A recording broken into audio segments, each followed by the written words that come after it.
Thanks for jumping on. Got head coach Ben Olsen here for you. Ben, preparation today for St. Louis. What kind of match are you expecting here with them coming into town tomorrow? You know, they've changed a little bit since a new coach comes in, and I think they're more balanced. They're continuing to play. They can break you down with the ball in building, and really dynamic quality players in the attack, constantly trying to get behind you. One of the best forwards in the league on his day, whether he's coming underneath, his box maneuvering and just overall quality, whether it's combining or end up seeing the play out himself in Klaus. Hartle is serious and constantly buzzing and a real handful, and then Pompeo, wingers, all have quality. So it'll be a tough task, and they seem to be running into form. And obviously we're not in the greatest way, but the group is positive right now and understanding that, you know, we got into this together and we'll get out of it together. And that's really where the focus is. It wasn't a bad performance in the first half, certainly. In Minnesota, I thought we were compact. We put ourselves in a good light. I thought we earned a PK. The more I look at it, it was he's on the line and in. I don't understand why it's not a PK. But that's how things are kind of going for us right now. They hit an incredible first goal on the set piece. It was a pretty impressive play. And then, again, my big gripe on that game was really how quickly we gave up the second. And that ended up being the ball game. So, you know, our reactions to goals is a little bit concerning and something we've addressed. And really, to me, that comes down to character and moxie. And we're going to give up goals. It's going to happen. But how you react to that is a very, very important part of soccer. And we'll try to get better with that. Next up, we'll start in the room with Victor. Victor Rice, Soccer Texas. You mentioned the opponent. They're on their own kind of winless streak as well.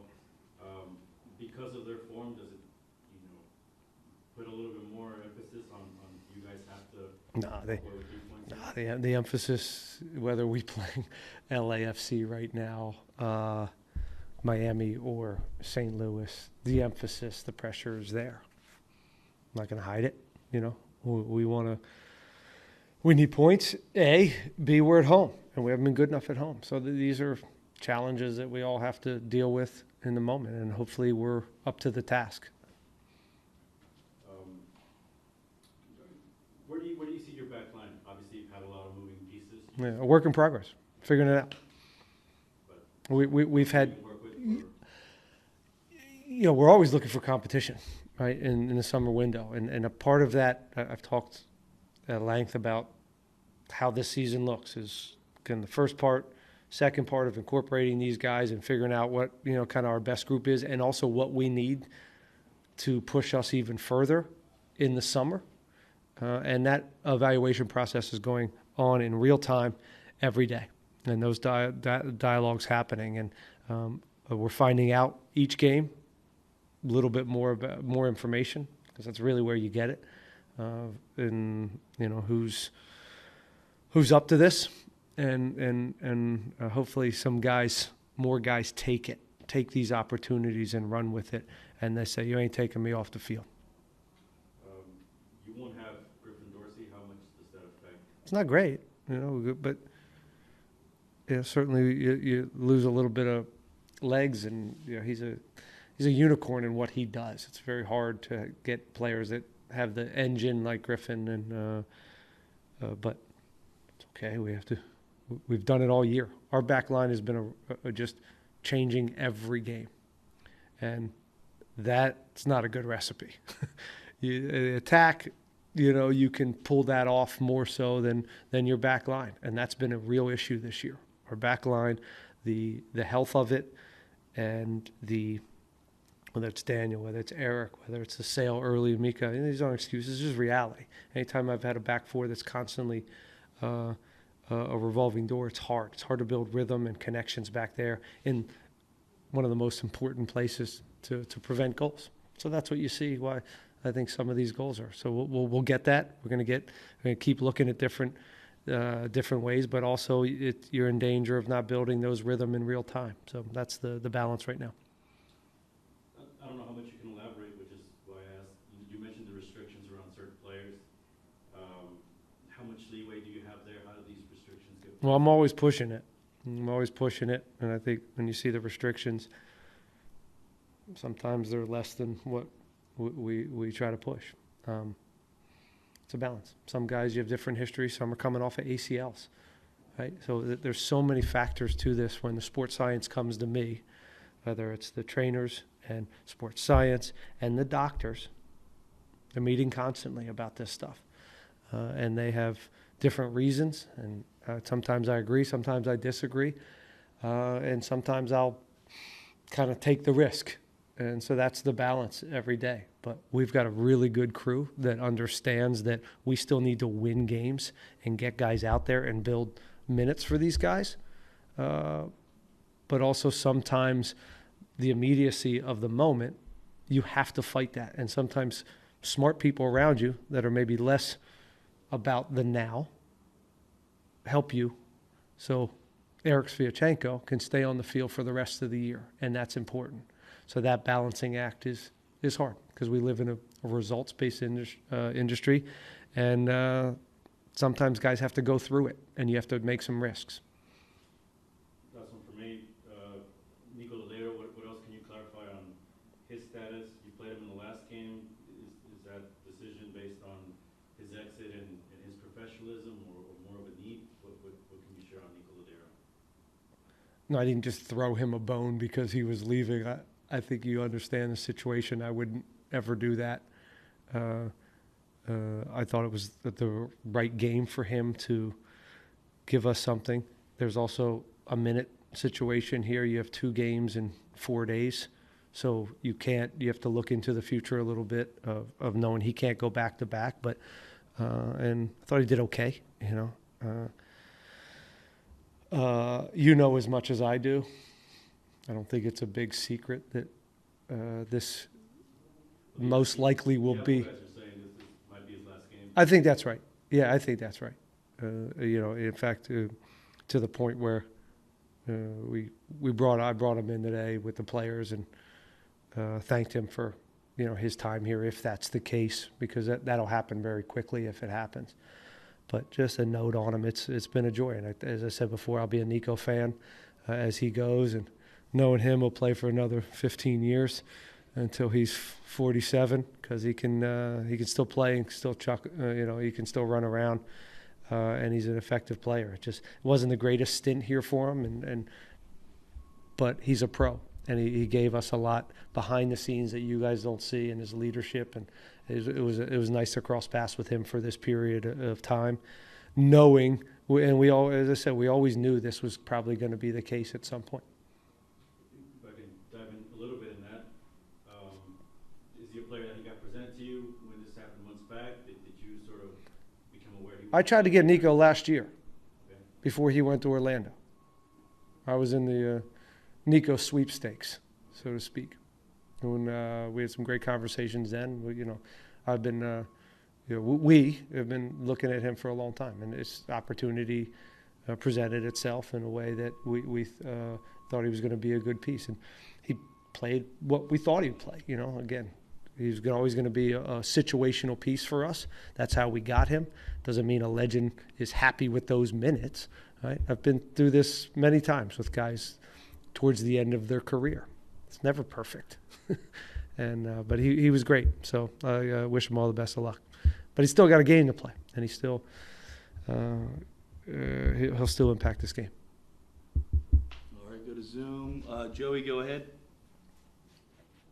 Hey, Ben, you talked about it in the post-game of Minnesota and a little bit today as well, but the lack of character following conceding goals. How much of that does that fall on Artur as the captain now? And since he's gotten the armband, what has he done well so far, and what does he still need to work on? No, I wish it was that easy. Artur's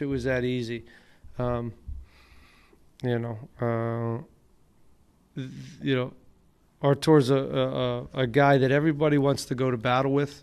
They trust him.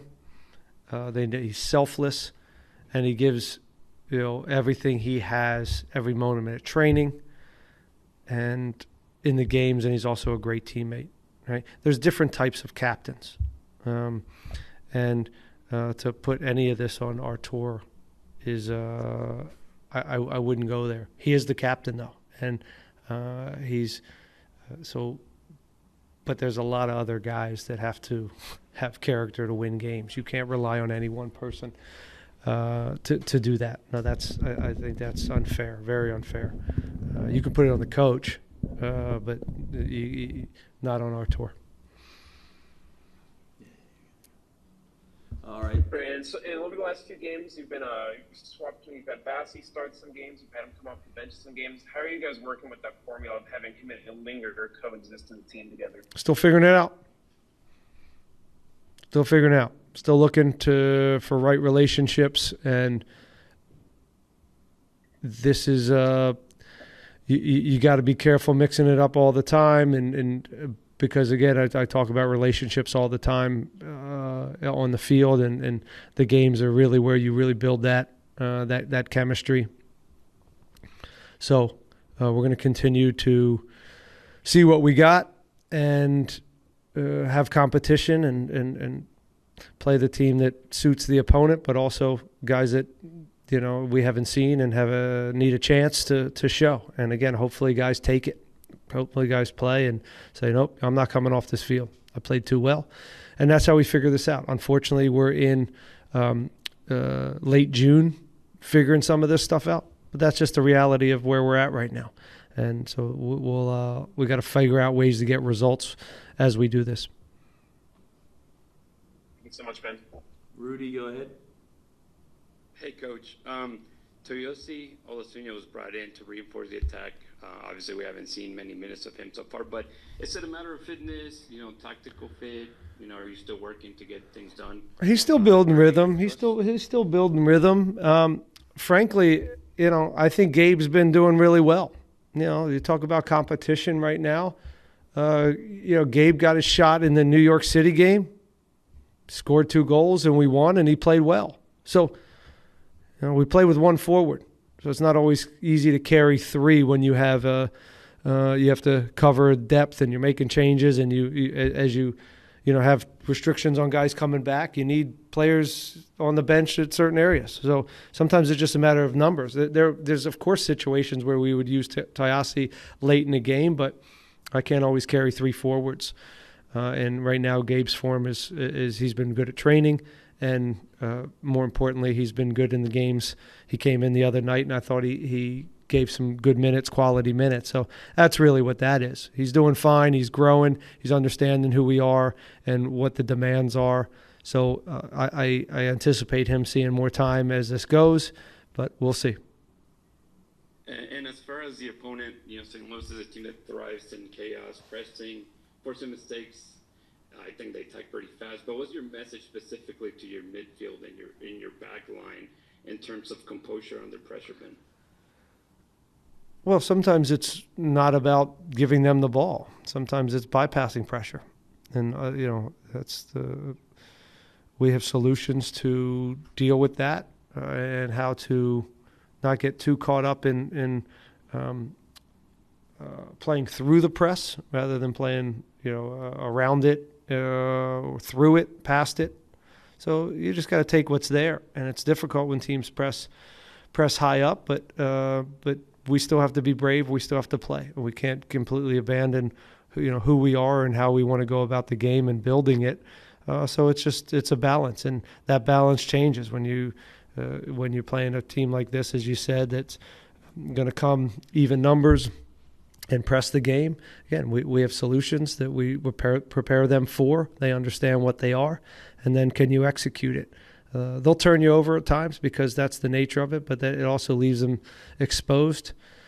So the track meet playing against a St. Louis or any Red Bull-based team is the back and forth nature of it. You try to avoid it as much as possible, but the chaos is real. So it becomes about being alert, second ball, securing it, exploiting some of the aggression of the opponent. So all these things come into play. But there's more moments. There's more moments, and right now that has to be better from us. In particular, fast attacks from them, and being sharp in the box and making good decisions when we are even numbers back there, or when they do have fast attacks. We haven't been able to put out fires in the way we used to over the last 2 years. Thanks, Coach. Good luck tomorrow. Jesus, go ahead. You were talking about earlier about how, you want players to make it difficult for you to take them off the field. On the flip side of that,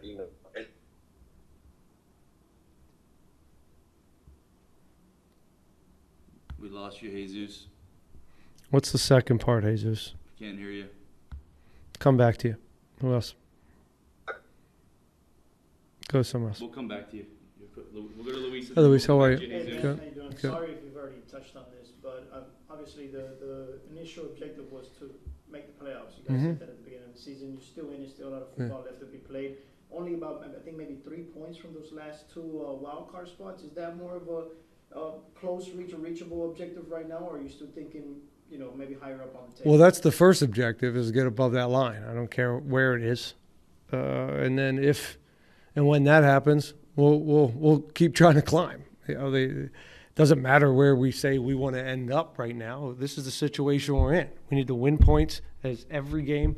We have to just try to move up. I don't care where, and stop a little bit of a slide. But I've been through this enough with this league, and I know it can change quickly, and I think that's been conveyed to the players. But just talking like that doesn't do it, right? There has to be action, and there has to be we have to show it when it matters, and earn the points, and that's there's always another opportunity in front of you, and ours, thankfully, is tomorrow. It's nice to have a quick turnaround to try to put that one behind us. But again, the message to the players is, okay, we lost to a good team in their building, and that that things didn't go well. We didn't get the PK, which again I stand by that it was a PK, and they hit a pretty impressive goal on the first one, and we fell apart a little bit. So there was a long stretch there. If we stay with that, we'll be okay. We'll be able to pick up some points. But the immediacy and the urgency is real. It's always real, but certainly when you have a home game against St. Louis. Jesus, you want to try again? Yeah, how's that? Can you hear me? Yep. Okay, perfect. Ben, you were speaking earlier about how you want players to make it difficult for you to take them off the field. Ponce hasn't had the best season, and you mentioned Gabe Siegel has had a good competition for those minutes. Why aren't we seeing Gabe Siegel start as opposed to Ponce? Is it a matter of Ponce being a DP and you trying to get him to play well with these more minutes than Gabe is at the moment? Jesus, it's a really good question. Everything's on the table, of course, but Ezekiel's our number 9, and he is a DP, and he's a very, very important player for this team. So does he get more of a benefit of doubt at times than others? And I know his high end is real. We know what he can offer, and he's shown that. So some of that is history and past. So do I treat every player the same? Nope. Never have. Probably never will as a coach. There are different circumstances, but they're not out of the blue. Ezekiel's are here for a reason. We believe in him, and forwards need also players around them and the team to be clicking to score goals. So we have to provide him opportunities to be at his best. But, he's still, even on his worst days, he still gives us such an amazing work rate on the defensive end. And again, we're still very, very, we have a lot of belief in him, and I know he'll get back on track. And following up on that, I think you mentioned something good about his defensive, about work rate. Is that one of the reasons why you still like to have him there on the pitch, because of what he does when he's not scoring goals? Well, it's part of it, but he also can score goals. If he gets the opportunities, he knows what to do with them. So, it's this idea of we have to provide for him better to get chances. And then if he misses 5 shots that he should score a game and for a couple games, then maybe we'll think about it. But we gotta provide the guy. We gotta make his life easier, and putting him in front of goals in situations where he can have success. And if we do that, I have complete confidence in it. What happens with a guy like Ezekiel is he feels a responsibility. So sometimes he wants to do more out there than he needs to do. And sometimes we're preaching to him to be more patient in front of goal and allow and trust his teammates to get him the ball, where he's now in a better position to put up numbers. So that's a balance that we're working on with him, but he's going to be fine. All right. You still figuring out this team to Ponce not getting as much service to score those goals? Well, one guy that's servicing the ball isn't here, right? And we know Jack's, one of our biggest playmakers, right? So this isn't an excuse. This is just Jack's gone, and he's one of our guys that can provide, whether it's set pieces, whether it's run a play, and he's also able to build us in a way where others now and Griffin are getting into better spots, switching the point of attack better. So he does add a lot of elements that we do miss right now, and it's just part of finding out more. And okay, now who are we without Jack, right? So again, I keep going back to that of each game, each training, we're continuing to figure it out. I know it's late. I know you guys are tired of hearing it. It's what it is, and we'll see. We're getting there. Each day we're getting there. A guy like Lawrence Quinones is training for the first time this year. He trained live today, so I would anticipate him in the next week or two being eligible to play. So now we have some more verticality and some players that are more dynamic to provide Ponce. Right? We also don't. We need that. We've always needed that in our game model. And that's only going to help guys like Ponce score goals. So don't put it all on him, will you? Okay, Ben, thanks. All right, thanks. Last one here. Jorge, go ahead. One question. We gotta wrap up here. Hey there, Coach. Jorge. Coach, still some time to go, but with the second transfer window opening up for you guys, and how have you prepared for that? What are you looking for to bring into the squad to give you less of a headache? That's an interesting way to put it. I like that. I don't really want to get into positions because I think that in some ways that's sensitive. But, we've identified 2 areas where we think we can potentially upgrade and bring in, starters. And that's something. I'll leave it at that. But there's a lot of work being done. There's been a lot of work being done for the last couple months on really making sure we make the right decision in the right area. And frankly, some of that has changed as we go. As I said a million times, we're still seeing it. Okay, what do we have? Where do we need to fill this in? And so some of it's different, different silos or different lanes. Is it this and this, or is it this and this? And so we have a lot of chats about this constantly. And Asher's done a lot of traveling. Pat and the scouting department, I think they have a really good plan. Thank you, Coach. Best of luck tomorrow. Real quickly, just your thoughts on Ben Holmes and his role on this team. Is he more of a offensive midfielder or more of a box-to-box midfielder? He's versatile, like many of our players. I see him more as a guy that can play out wide. I think his qualities are more for that, kind of tucked in midfielder, comfortable in the pockets, running behind, can join the box, can serve, has some offensive qualities. Again, comfortable in that pocket.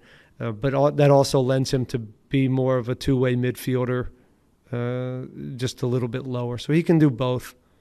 I think he's open to anywhere that gets him on the field right now, and he's a guy that we look forward to seeing him get more minutes as this goes.